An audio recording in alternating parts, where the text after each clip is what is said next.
तो बहुत बहुत स्वागत है आपका गेम चेंजर्स में। और इस वीडियो में बात करेंगे कि जो मीटिंग होने वाली है, इमरजेंसी मीटिंग इसको नाम भी दिया गया है, जो बीसीसीआई द्वारा बुलाई गई है, उसमें आपके मेन मेन पॉइंटर्स कौन से हो सकते हैं। वो 5 अहम मुद्दे जिन पर इस मीटिंग में बात होगी और ये भी डिस्कस किया जाएगा कि भाई जो टेस्ट में आपकी हार हुई थी साउथ अफ्रीका के साथ, उसमें अब आगे क्या सुधार आप कर सकते हैं। टेस्ट टीम को कैसे आप ऊपर लेके जा सकते हैं, टेस्ट क्रिकेट को आप कैसे ऊपर लेके जा सकते हैं, ये होगा मेन पॉइंटर्स। दूसरा मेन पॉइंटर्स इसमें ये होंगे कि भाई जो ओडीआई का ड्रेसिंग रूम है वो कहीं ना कहीं सवालों के घेरे में है, उसको लेकर चर्चा होगी। तीसरा मेन पॉइंट इसमें यह है कि भाई जो T20 स्क्वाड आने वाला है वो भी कहीं ना कहीं बहुत ज़्यादा इंपॉर्टेंट है, क्योंकि 2026 का जो T20 वर्ल्ड कप है उसकी तैयारी इस स्क्वाड से आप समझ सकते हैं। चौथा मेन पॉइंट है शुभमन गिल की फिटनेस। क्या शुभमन गिल स्क्वाड में अवेलेबल होंगे? उनकी फिटनेस को लेकर बहुत ज़्यादा सवाल थे, बहुत ज़्यादा दिक्कत परेशानी ये थी कि भाई अब क्या होगा, अब वो नहीं आएंगे तो क्या यशस्वी जायसवाल को T20 में मौका मिलेगा। चौथा बड़ा पॉइंट कि भाई अब आपके जो हार्दिक पांड्या, उनकी फिटनेस क्या है। हार्दिक पांड्या ने इस मैच में भाई ज़बरदस्त बल्लेबाजी कर दी, 77 रन बनाए 40-41 गेंदों में, वो कहीं ना कहीं अवेलेबल माने जाएंगे। और आज ये क्लियर हो जाएगा कि हार्दिक पांड्या T20 सीरीज़ खेलेंगे या फिर नहीं खेलेंगे, क्योंकि इस मैच में अगर आपने फिटनेस अपनी प्रूफ कर दी है तो ऑब्वियस सी बात है कि यहाँ पर उनका नाम ज़रूर होगा। लेकिन सबसे सबसे बड़ा पॉइंट इस मीटिंग का ये है, जो कि आपको पहले भी बताया था जब India versus south Africa series शुरू हुई थी, उससे एक दिन पहले ये खबर निकल के आई थी कि भाई जो मीटिंग है वो रायपुर और वाइजैक ओडीआई के बीच में हो सकती है। लेकिन अब ये है कि आज ये मीटिंग शायद से जो आपका ओडीआई मुकाबला खेला जाने वाला रायपुर में, उससे पहले होगी, और उसमें बीसीसीआई के काफ़ी अधिकारी मौजूद होंगे। गौतम गंभीर भी उस मीटिंग का हिस्सा हो सकते हैं, अजीत अगरकर और बाकी बीसीसीआई के ऑफिशियल्स, बाकी रोहित विराट भी उस मीटिंग में बहस का मुद्दा हो सकते हैं। इनको फ्यूचर को लेकर क्या कुछ चीज़ें चल रही हैं रोहित विराट को लेकर, इस पर बात होगी। लेकिन एक एक करके बात करेंगे। सबसे पहला पॉइंट है कि भाई टेस्ट सीरीज़ में जो आपका वाइट वॉश हुआ था, मतलब जो 2-0 से टीम इंडिया हारी थी, साउथ अफ्रीका ने रौंद दिया था इंडिया को, वो कहीं ना कहीं सवालों के घेरे में सबसे ज़्यादा है। और उस पर बीसीसीआई बहुत ज़्यादा हार्श होने वाला है, बहुत ज़्यादा हार्ड आने वाला है।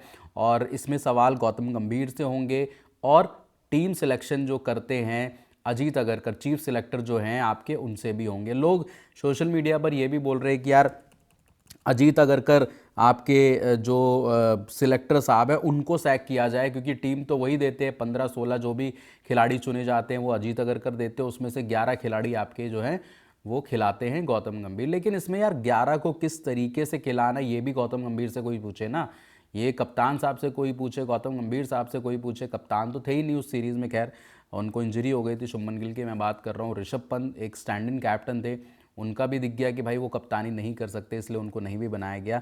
तो सबसे पहला पॉइंट इसमें ये है। दूसरे पॉइंट की तरफ चलते हैं कि भाई ओडीआई का जो ड्रेसिंग रूम है वो काफ़ी ख़राब है, उसमें मतभेद हैं और बहुत ज़्यादा मतभेद है। कल भी हमने जो प्रैक्टिस सेशन देखा, वहाँ पर रोको ने, मतलब रोहित विराट ने अवॉइड किया गौतम गंभीर को और प्रैक्टिस करी और चुपचाप वहाँ से निकल गए, कोई बातचीत नहीं, कोई कुछ नहीं। और पहले वनडे के दौरान भी हमने देखा था, बहुत सी तस्वीरें ऐसी निकल के आ रही थी जहां पर गौतम गंभीर को ये दोनों अवॉइड करते हुए नजर आ रहे। तो ये भी सबसे बड़ा सवाल है इसमें कि भाई अब आगे इस मीटिंग में जो डिस्कशन होगी कि भाई दोनों आपस में तालमेल बनाओ, समन्वय बनाओ और टीम इंडिया को एकजुट बनाओ, क्योंकि आगे अच्छा करना है तो ड्रेसिंग रूम का माहौल होना अच्छा होना बहुत ज़्यादा ज़रूरी है। तो बीसीसीआई इस पे बहुत ज़्यादा फोर्सफुली गौतम गंभीर को भी वार्निंग दे सकता है, रोहित विराट को भी वार्निंग दे सकता है कि भाई आपस में झगड़ो मत, मिलजुल के रहो, ताकि टीम का जो माहौल है, ड्रेसिंग रूम का जो माहौल है, वो एकदम कूल एंड काम रहे। तीसरे पॉइंट पे चलते हैं कि भाई आज T20 स्क्वाड का अनाउंसमेंट है, उसको लेकर खबरें बहुत ज़्यादा आ रही हैं कि भाई शुभमन गिल होंगे, नहीं होंगे, हार्दिक पांड्या का क्या सीन है कि भाई वो स्मैट में तो खेल रहे, तो क्या यहाँ पर उनका नाम आ जाएगा। श्रेयस अय्यर का तो खैर अब बता ही दे कि वो टेस्ट क्रिकेट से दूर हैं, और ओडीआई में भी एक तरीके से उनका नाम नहीं था, उनकी भी इंजरी थी, और T20 में उनको कोई पूछ नहीं रहा है, तो उनका भी क्लियर है। तो मेन पॉइंट है हार्दिक पांड्या और आपके शुभमन गिल। शुभमन गिल को लेके खबरें ये आ रही हैं कि वो भी मिस आउट कर सकते हैं और यशस्वी जायसवाल को T20 में मौका मिल सकता है ऊपर अभिषेक शर्मा के साथ। फिर बात करते हैं कि संजू सैमसन का क्या होगा। संजू सैमसन क्या फिर 15 का हिस्सा होंगे लेकिन 11 का हिस्सा नहीं होंगे? तो ऐसी भी खबरें आ रही हैं कि उनको टॉप ऑफ द ऑर्डर नहीं देखा जा रहा है, उनको देखा जा रहा है कि बैकअप के तौर पर, है ना।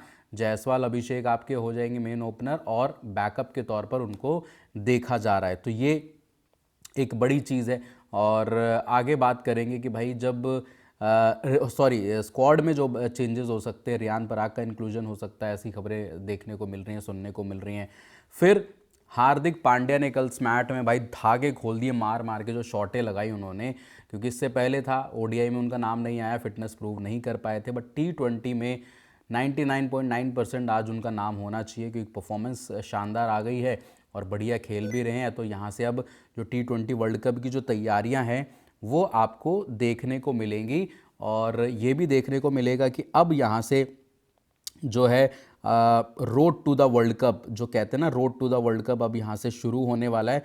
उसके लिए टीम इंडिया का जो स्क्वाड है, क्योंकि ये जो स्क्वाड आने वाला है, ये जो 15-16 नाम होंगे वही आपके T20 वर्ल्ड कप खेलेंगे, ये तो निर्धारित हो जाएगा आज वाले स्क्वाड से। फिर इसमें ज़्यादा चॉप एंड चेंज नहीं होगा। कप्तान आपके सूर्य कुमार यादव रहेंगे और वाइस कैप्टन आपके शुभमन गिल रहेंगे। अगर शुभमन गिल होते हैं तो, नहीं होते तो फिर वाइस कैप्टन शायद नेम्ड नहीं किया जाएगा, लेकिन आने वाले टाइम में आपको वर्ल्ड कप तक यही टीम नज़र आएगी। और फिक्सचर शेड्यूल वगैरह सब सारी चीज़ें आ चुकी हैं, कब कौन से मुकाबले कहाँ होने हैं, है ना। अहमदाबाद में आप सभी को पता है कि फ़ाइनल होगा अगर पाकिस्तान नहीं होता है तो, है ना, और अगर पाकिस्तान होता है तो वो श्रीलंका में खेला जाएगा। तो ऐसी चीज़ें हैं। और बाकी आप बताइए आपको कौन सा मुद्दा इसमें सबसे ज़्यादा हॉट लगा, कौन सा टॉपिक सबसे ज़्यादा हॉट लगा और किस पर बात होनी चाहिए? क्या गंभीर को सैक करने की बात होनी चाहिए या फिर अगरकर को सैक करने की बात होनी चाहिए? सोशल मीडिया पे दोनों तरीके की खबरें, रूमर्स हैं कि रिपोर्टेड हैं, रिपोर्ट्स हैं कि भाई गंभीर की गलती नहीं है, अजीत अगरकर की गलती है। जब से अजीत अगरकर सेटअप में आए हैं तब से टीम का जो पूरा माहौल है सिलेक्शन वाला कह लीजिए या फिर वैसे आप कह लीजिए, सब कुछ ख़राब हो रखा है, सब कुछ बिगड़ रखा है। तो ऐसे में गंभीर को ना सैक करके गंभीर को ना सैक करके अजीत अगरकर को वहाँ पर सैक किया जाए। यानी चीफ सिलेक्टर साहब पर भी तलवार खिंच सकती है इस मीटिंग में। सबसे बड़ा मुद्दा इसमें यही है कि भाई अजीत अगरकर पर भी हार्श हो सकता है BCCI। अब तक आपने देखा गौतम गंभीर पर सवाल उठ रहे थे, रोहित विराट पर सवाल उठ रहे थे, बाकी टीम मेंबर्स पर सवाल उठ रहे थे, लेकिन अब जो है अजीत अगरकर की बारी है। यानी कि अजीत अगरकर को अब संभल के रहना पड़ेगा। अगर यहाँ से ज़्यादा गलतियाँ होंगी तो फिर आप पर भी एक्शन लिया जा सकता है। आप बताइए आपको ये वीडियो कैसा लगा, और अगर आपने गेम चेंजर्स को सब्सक्राइब नहीं किया है तो फटाफट से आप सब्सक्राइब कर लीजिए। वीडियो अगर पसंद आता है तो लाइक शेयर ज़रूर करना है और वीडियो को हाइप भी करना है। और बाकी तमाम हमारे सोशल मीडिया हैंडल्स हैं, डिस्क्रिप्शन में मौजूद है, ट्विटर, फेसबुक, इंस्टाग्राम, ये सारे जाके आपको फॉलो करने हैं। और बाकी GCTV पर भी आपके लिए जल्द से जल्द कंटेंट आने वाला है। तो अभी के लिए इजाज़त लेते हैं। Thank you so much. जय हिंद, जय भारत।